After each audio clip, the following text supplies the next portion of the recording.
What's going on? We're the Roadlings, Hey. and we are just about to head out for our next destination. We are getting our coffee ready in the morning, and we're getting everything put away. As you can see, our version of put away is not exactly the most organized, but when you're running around and changing places every week, you start to not care as much. Yeah, we didn't really get what we needed to get done anyway, so this is kind of spontaneous. Yeah, but I thought because we're kind of trying to show how you kind of do the RV life young, kind of going to show like our system for how we get everything ready when we go to the next stop. We're going to Texas next, so that'll be fun. Don't forget this. And we're currently in Tampa. Wish we started this earlier so we could have more Tampa footage of us on the beach. And behind this door lies the children that had been screaming most of the morning and clawing their hands under that door. Yep. We're about to get them up and start getting them ready so we can get on the road because it's already 8:05 and we haven't left yet. And we need to leave like soon. So. Alright, so then. But it's like a 9.5 hour drive because we're stopping at our house in Mississippi to spend the night so we don't have to pay for anywhere to go. And then we'll be heading to Texas. So. Yep. Alright. I'll show you what I'm going to do outside. Voila, the compartment. This is where I keep my tools and stuff. But yeah, you have these valves right here. You just push them shut. So I'd recommend wearing gloves, but I keep forgetting to buy gloves, so I have to do this the nasty way. Alright, once I got that disconnected, I like to let it air out for a bit. Alright, we're going to finally put in our first slide. We got our bedroom here. We just chunked everything on the bed because once this slide moves in, really, that's all you got to do. You just make sure nothing's in a place it can fall. And I don't know how all of them work, but mine specifically, this is a sandpiper. It's got this little list right here. You just pick a slide and you hit retract. Oh, that's the wrong one actually. Slide number 2. And that sounds like the camper tearing apart. Wait, What? did you put the doors locked in? And did you relock them? Not the bottom one. Well, fudge. Well, you see, that's what communication matters. Okay. These doors, you want to make sure you lock them or they're going to go slamming around back and forth. Usually have a lock on one side and a lock on the other down here. This one's a pain though, so I'm going to turn it off to actually do it. Okay, now I'm finishing up pulling in the slide. You might be asking, how do I know when it's done when the door is shut? Well, when you hear a sound that sounds like the whole camper is dying, that's how you know it's done. I wish they made a pleasant like do-do-do-do or something satisfying like a ringtone. Sound like something breaking. Yep. Right now we're feeding the kids, which you're probably going to know soon that we're not going to put them on camera much, if at all, because we kind of want to keep their lives a bit private. We might show them every now and then, but we're still deciding on when. But I got little Lyra and Kieran here. That's their names. Yeah, I know, buddy. I know. You want to be on the vlog, but you can't right now, bud. You can be a star. You can be a star later. Would you like to be a star later? Lyra, do you want to be a star? Lyra wants to be a star. Maybe we'll let her be a star. And now we gotta load up the stuff in the kids' room, which isn't very hard because the slides just come in on the sides. You really just throw in everything on one side or the other. And if it spills everywhere, it's okay. It's just a little mess. But yeah, we're gonna put this up, and what we gotta do is, since we're only gonna be in Texas for like a week, I figured it's not best to bring the entire camper. So we just got ourselves an Airbnb down there, and we're just gonna take some stuff in the back of our car. And it's also because we have to go a whole bunch of other places over the course of a little bit of time. For those watching, if you have a camper or you're just suddenly buying one and you have like little week jobs here and there, just better to just take your car and like get a hotel or something, because the amount of gas money you end up spending is not worth it. So yeah, I would, if you have a whole bunch of small jobs here and there, highly recommend just taking your car. But after that, then we'll be hopping back in the camper, of course. Now, something else you should probably know when packing up your camper is if you have cabinets like this with a lot of storage in them, you want to make sure inside them you don't have anything heavy enough to knock open the door, because a couple of times when we stopped at a stop, we've had seasoning containers on the floor, and when the steps over here fold up into the hallway, when you go to fold them down, there's some sort of, this metal plate right here, it'll fall down and will crush it and it'll ruin your seasoning. So if you have anything up here, it looks like it's gonna fall out or it's stacked too high, just take it out, put it somewhere. It doesn't really matter where, just somewhere it's not gonna go rolling everywhere. Yeah, and like literally, I need to figure out a different place to put all my seasonings because both of these cabinets, like in an RV, you just don't have that much storage at all. But I would like to find a different place for all my seasonings, and I love to bake and cook, so I gotta have all my seasonings. What we're thinking is, we are a strange family that defies all laws of physics and does not use a microwave. And that is not just because the microwave broke because of a whole bunch of other incidents I'll talk about in another video, but because we just don't believe in using that fast food kind of stuff.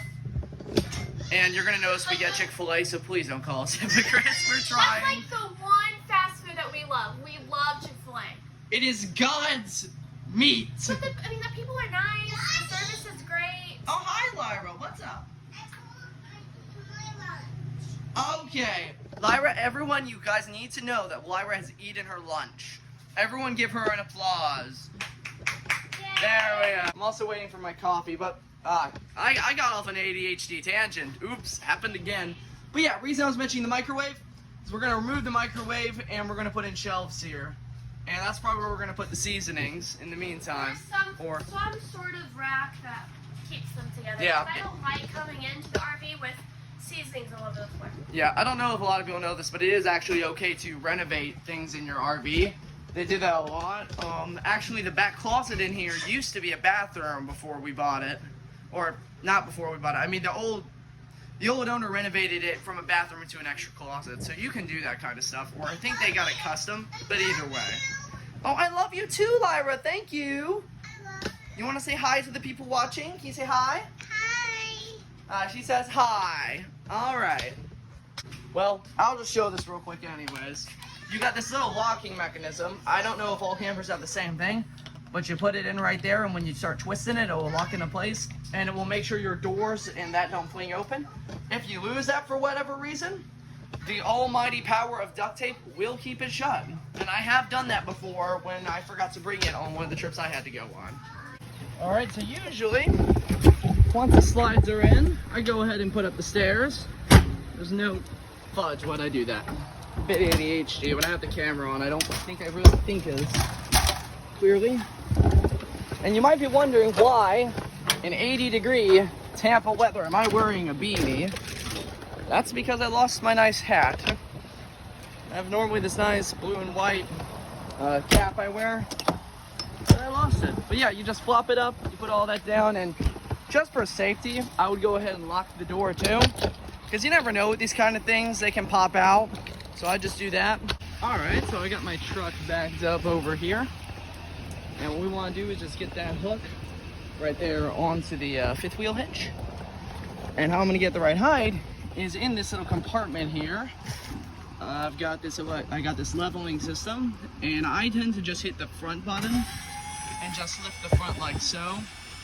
And I kind of just eyeball when it's the right height, and then after that, I'm just gonna try and back up to see how it goes. And, all right, once you've got it backed in and connected into that hitch right there, you gotta shut your tailgate. Something I should mention, whenever you go to back up and connect this thing, always shut the tailgate first, because if your tailgate hits it, it's gonna make a little bump like that. Can you guess how we got it? Yeah, now you know. You got this handle right here. I don't know if they all work this way as I said, but this is how mine works. You pull out this pin, and usually that would slide into place, but it looks like I might need to, either I need to back up a little more, or I need to lower the camper. I don't know which. We're gonna find out in a second. That's all I need. I just need to lower a little. Usually it's gotta be level and flat, just like that for everything to connect right. Otherwise this handle is going to be just an inch away from not going in. It's real painful. This right here is what you have. As I said, I don't know if they all have them.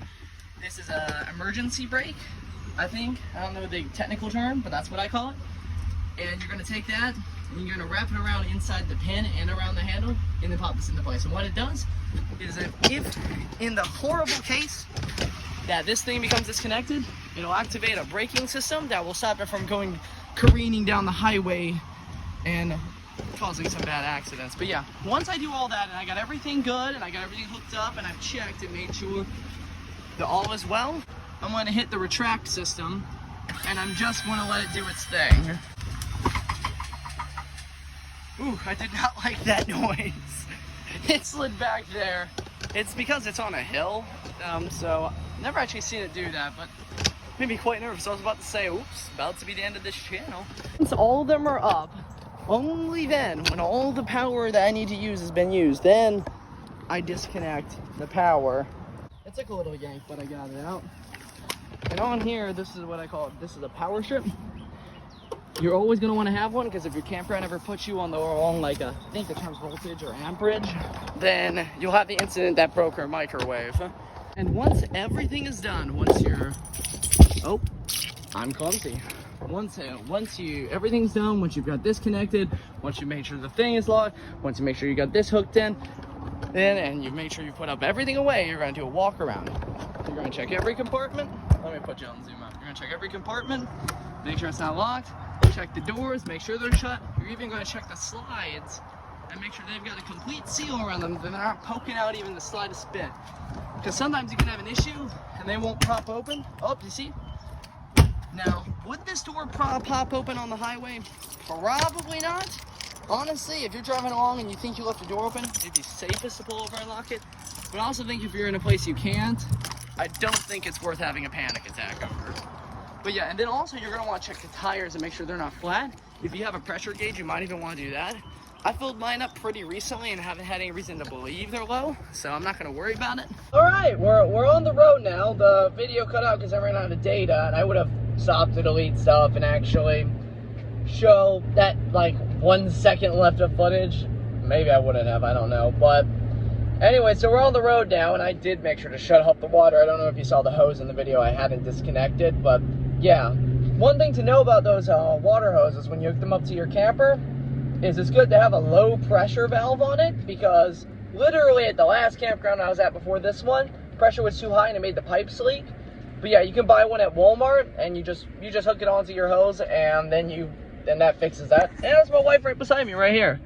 Can't really see her, but she is in that car. Yeah, I ran into a little bit of drama while on the road already, because the thing I plug into the back, I guess it just didn't register. It was in, it just didn't register, but I didn't have my trailer brake activated, which is basically an extra brake that also works on the trailer back there. It's like the trailer has its own brake system. I had to add a light, hop out in traffic, run back there and activate it, because when you have one this big, really your only option for pulling over, unless you want to like risk clipping someone's car, is you want to pull over at a Pilot or a Love's gas station, because they tend to have big enough parking lots. But if I were fudge, well, there went the slip of my tongue, now I'm awkward again, but I've found always that your best bets for stopping with a big trailer like that is just Love's or Pilots, or if that's not an option, the side of the road's better, because it's better than just weaving through all the traffic and through these side areas that are made for smaller cars, like normal gas stations like Shell or Chevrons. But yeah, we're on the road to Texas now, and I'll keep you updated on how that goes. And here we are on the long stretch, 160 miles of driving. Yeah, I don't enjoy driving these very long distances, but it's part of the job. All right, so we stopped at our first rest stop, just a little rest stop in Florida. Had to take a little bathroom break. By the way, here's a good shot of my camper. That's a Denali truck. These are the two big purchases I had to make in like the course of a month. When we got the job, like literally, as soon as I got the job, we had to start searching for it. We actually were barely able to get it. The bank didn't want to let us have it because they were like, well, it's not common for people to buy something so quickly like that. And luckily, it was a community bank. It was a Great Southern bank, actually. They're really great to work with. If you're someone with not a lot of money and you want to get a house and stuff and want someone who will work with you, in my experience, that bank works pretty well with you. But yeah. All right, so we're on the road again. We've got everything taken care of. If you're wondering why I'm wearing a firefighter shirt, I don't know if that was obvious in any of the shots, but before I became a traveling welder, I was a firefighter, and that was a job we had to leave because it just didn't pay enough. Plus, I was gone from my family for like 48 hours at a time, and that was really stressful in my marriage with my wife. Pro tip for any of you young guys out there who just get married: if possible, do not be away from your wife for 48 hours at a time. You think it feels really good because you're gone for 48, then you're home for a solid 48 hours and you get to relax and you get to get some stuff done and it feels good, but it's a lot more strenuous on the family than you think. I mean, some of you guys out there, it might work out better for you, but with my personal experience with my family, honestly, it was really bad for us and our marriage. Even on the kids, I didn't get to have much time with the kids at all throughout their younger years. In that period of time when we had our kid, not only was I working at the fire department for 48 hours, when I was off, we were renovating the house we were going to live in because we had to live in an apartment at the time, and that wasn't working out. So my dad, he had this house he had bought for really cheap, and he wanted to renovate it just as a fun project. And I basically convinced him to let me renovate it and buy it off of him. And so and it was a big fixer-upper. I spent I think it was about 2.5 years renovating it before it was finally done. And so every time I was home, I was spending all my time working on this. So my wife barely saw me. She's raising a really young baby. She has no experience in raising a kid, and it was very hard on us. And so I went ADHD again, didn't I don't even know where I started with this. But so, just for future reference for any of you young guys out there, just get married. If you can, don't get a job that keeps you away from your family a lot. Unless that works for you. If that works for you, then that's great. But in my experience, it does not work for us. And I don't judge anyone who does it that way, but that's actually our experience with the fire department and building a house and me being away so much is the main reason why we ended up putting in so much money into a truck and a camper, even though we didn't have a lot at the time. We were barely able to make it all work, and it's only been by God that we actually have succeeded so far. But we did that so that we could all stay together because of all those troubles we had. And then so far, it's been worth it. There have been times where we've been really tight. We're actually in a time like that right now because we ran into a whole bunch of car issues. And a couple of the jobs got canceled while driving there, so we ended up putting a lot of money into gas. But even with all the stress, it's been better that we've been able to be all together, even if it's sometimes a financial burden. And so I want to let you guys know out there, those who might be trying this or want to try this and think it's going to be a big struggle, it is, but it's worth it. You just have to be careful and make sure that you do all your finances, you check you dot all your I's, cross your T's, make sure everything's good, and just pray while you do it. Because I'm not going to tell you it's going to work out. Something could go wrong and you could get screwed over, but it's not the end of the world. We have made everything work, and it has been worth it, and we enjoy the road, and we enjoy being together. But I think it's funny that we left that job because I wasn't home enough. I took a job as a traveling welder. But it was also because we were financially struggling, but then we realized we could be together. I just think it was interesting that one of the reasons I left that job was because I wasn't home enough. Then I took a job that would have actually meant I was home less, but we made it work. And honestly, I prefer living in the camper because Mississippi's just so boring. I don't want to go back there to my house. I really don't. But as I said, that is one of the places we're stopping on the way back. So we'll just be sleeping there. Maybe I'll show the house off a little bit. Maybe I won't, because honestly, even though I did a ton of renovation, it still doesn't look amazing. The inside does, the outside still, Well, this is going to be awkward. I just realized Morgan didn't leave the stop. I thought she did. Oops, I better call her and let her know. Let's hope she's not mad about this. See ya, Florida. Nice knowing ya. Gonna miss the sun. Sweet home Alabama. Yay, yay. That's what people think it is anyways. Hallelujah, amen. Thank you for Buckeyes. $3 a gallon gasoline. Well, 3.5 basically. Yep, at the Buckeyes. The great savior of gas stations. Whenever I have the chance, I always stop at one because it's got all this easy room to turn around in. It's probably one of the better truck stops. In terms of all the ones I've stopped at, these are the best kind you go to, and apparently they have better diesel, so that's nice. And look at that. I may be crying myself to sleep, but I'm not crying quite as hard as I do when I go to another gas station. So let's hope my tears dry up soon. I'm pretty sure this is what people see me as when I say I'm from Mississippi. Alright, so I got myself a barbecue, what was it? It's an XXL big, okay, I just realized that's another way of saying that word. Okay, a big something sandwich. We're just gonna call it that. And I got myself a water and what what are they called? Oh boy, I've got to block half the camera with the sandwich. I hope you enjoy the view for just this small moment. Video not advertised by Big Buckeyes. Or Big Buckies. Why am I adding this word? Okay. On a serious note, and a Rice Krispie treat. There we go. Distracting you with the sandwich gave me ample time needed to discover that correct name. And now I'm an idiot. But we're back on the road again. Be back home in 2 hours. And everything went flat. Kids screamed and hours passed. And we got home, but we were too tired to film anything else. Stay tuned for part 2.